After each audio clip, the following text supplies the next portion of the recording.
Matt here from the Lunar Lumbo channel, and I just wanted to say how much I enjoyed this story. What makes this tale so entertaining is that it depicts the executives of Ripple, including Brad Garlinghouse and Stewart, acting in a very public and belligerent manner toward the SEC. You can see that several members of the Ripple team are meeting with government officials in Washington, D.C. So they made a slight detour, leaving the SEC building for a moment. And by the way, this did cause some whispers to go around the community about what this could indicate in terms of an ultimate settlement in the SEC between the SEC and Ripple. Not convinced that theory has any merit. That's simply a wild guess. I'm not shocked by the rumors. You know, he did post a picture of his residence in front of the SEC headquarters. I get it, but I'm not putting any stock in it. I'll show you what Brad Garlinghouse written. But he seems to be suggesting that SEC headquarters director Gary Gensler wasn't exactly welcoming them. In the first portion of the movie, I'll go over it, and then there's this headline, SEC chief warns more charges coming to exchanges, which comes from a watcher guru. And so, look, I've been saying recently, and I do think this that, you know, we're past the hump in terms of having to deal with the worst of the SEC. As of July 13th, henceforth XRP, you know, with Judge Trips is truly, the XRP itself is not a security. The day we celebrate our triumph. It's crystal evident, and other developments this year, such as the approach that courts are taking to other crypto-related matters, have also been brought to light. In other words, it's very evident that the tide has turned. Now, this doesn't mean the SEC is going to cower with its head in its hands and cry in the corner. You still have to put up resistance to the rest of the Apteryx. They haven't given up the fight yet. But it feels like a foregone conclusion to me. With the SEC ruling over all things crypto, they will not get the win that Kim Jong Gensler had hoped for. They are powerless because of this. After all, Congress has never authorized this sort of thing. They're losing in court, and Congress will eventually fix the mess. Anyway, I think they will in the end. I mean, I just want to emphasize Ripple's interacting with authorities. No, that's not a drop in the bucket. Oh, and then there was this one. If you've been wondering what's up with the Bankman fraud of yore, you can rest assured that old FTX has an update for you. It seems abundantly clear that his parents are deeply complicit in the scheme, as I'm sure many of you have already suspected. However, it's possible that they played a more significant influence than is generally believed. And now, a splashy headline from the morning meeting. The FTX estate is allowed to prosecute Sam's parents for allegedly stealing from the cryptocurrency exchange. And this is what John Deaton, an attorney, had to say about it. But before we go any further, let me make one thing perfectly clear. I am not a financial expert, nor am I offering financial advice. And remember, you should never use anything I say as a reason to buy or sell something. I'm merely a hobbyist who likes to share his knowledge on crypto-related issues through YouTube videos. But in a casual, recreational context. Or, if you'd rather, a photo of Brad Garland and company is displayed here on the screen for your perusal. And this morning, Brad Garlinghouse posted this image to X social networking site X. The following is a letter he penned earlier today, before returning to Washington, D.C., to speak with members of Congress alongside Stuart Grant. Furthermore, our global policy team cannot obtain regulatory certainty without actively participating in the legislative process. That's not the only image that was passed around, either. Stuart Allwright, Chief Legal Officer at Ripples, contributed this one. We went by the U.S. Supreme Court in between meetings in D.C. And I snapped this photo to share with Brad. While the sector awaits legislative clarification from Congress, we can remain confident in the reliability of checks and balances in the meantime. By the way, this photograph has also sparked speculation that the Supreme Court would eventually hear the case because of its potential to cause a ripple effect. I don't think there's a secret meeting or anything like that going on here. I've never been one to put much stock in things like riddles and the supposed hidden meanings of other people's remarks. The necessary win for Ripple has already been achieved. Your XRP is not a security in and of itself. We still need to talk about this with Brad and Chris, but everything seems to be proceeding normally with Ripple and any prospective appeal. And yet, if strictly necessary, that's okay too, they'll take it as far as the technology allows. I'm only stating my skepticism that this is meant to be taken as a clue. In my opinion, they don't sugarcoat what they think.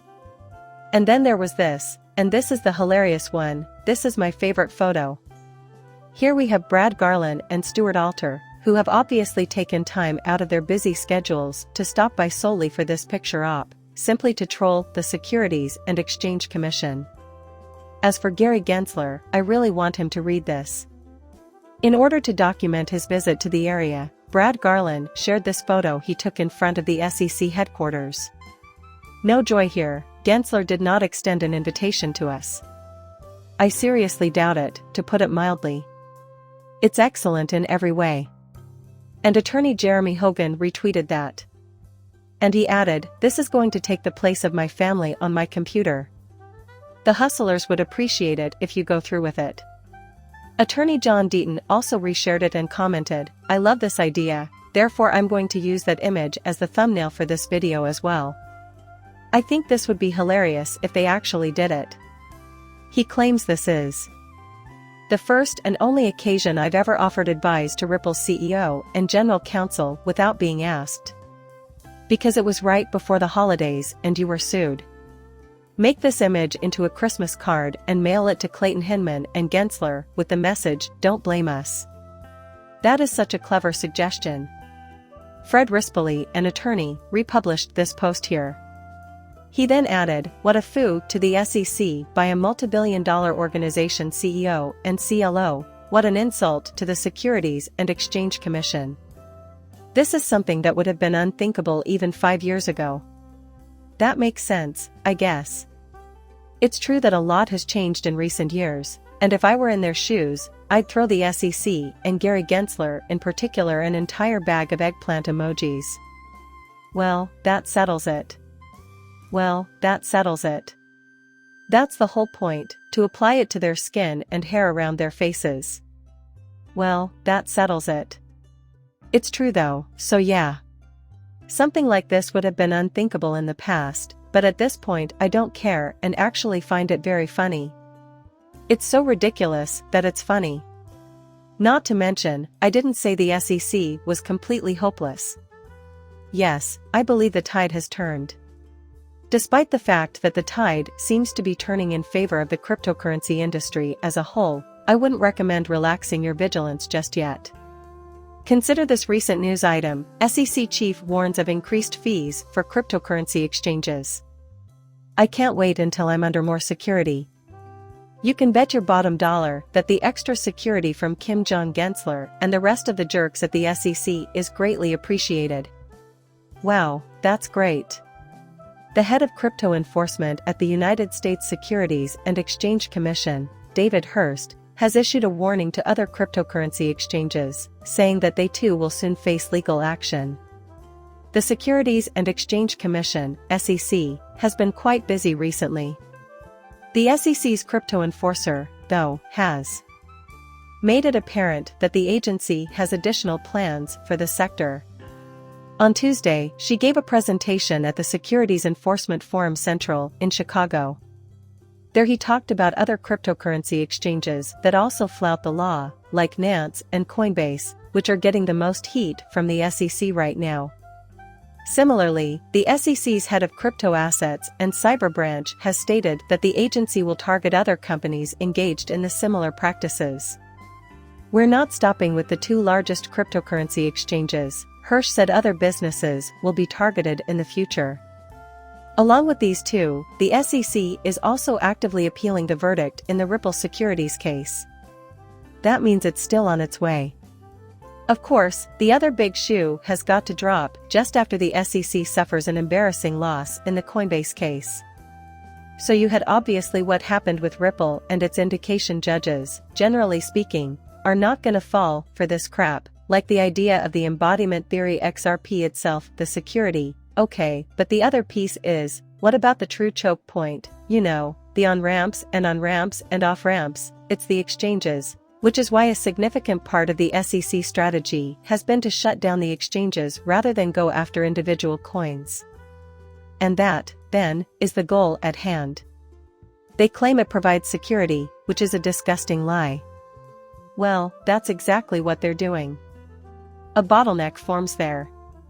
So, once the SEC loses, which I think is most likely if we're talking about the Coinbase situation, that's what will happen. Since you clearly have no other options, best of luck. Therefore, the asset itself does not constitute a security. And what, then, do you suppose is being exchanged there, given that? All of the tokens featured on Coinbase are merely digital assets and not securities. It's just code, you idiots.